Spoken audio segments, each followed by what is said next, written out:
Breaking: Jake Paul vs. Tank Davis officially announced. Boxing world shocked by size mismatch. Good evening. In boxing news tonight, a highly controversial matchup has been officially announced that's already sparking debate across the combat sports world.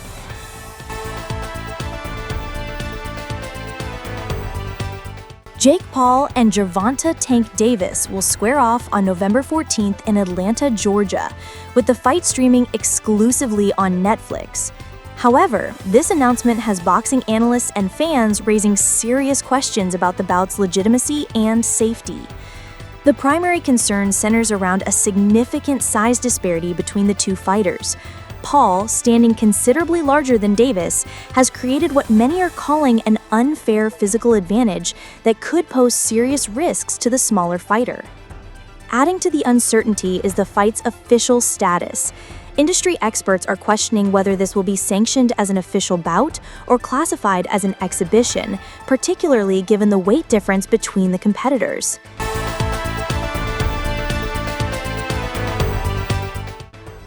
The choice of Atlanta as the venue appears strategic. Boxing insiders suggest the Georgia Athletic Commission may have more lenient weight regulations compared to other major boxing jurisdictions, potentially allowing this controversial matchup to proceed where other commissions might intervene.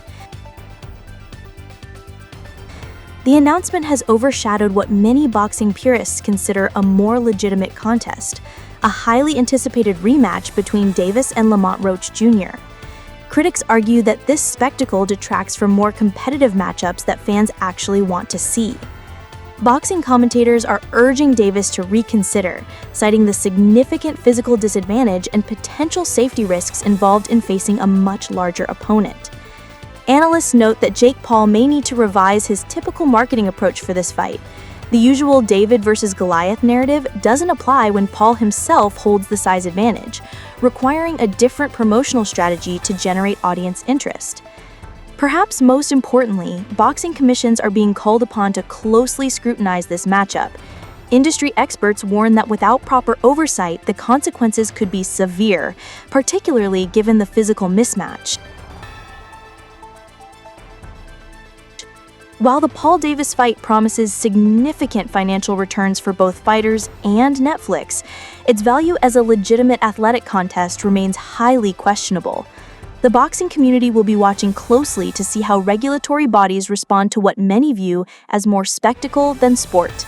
We'll continue following this developing story as we await official confirmation of the fight's sanctioning status and weight requirements. That's your boxing update. We'll be right back after this break.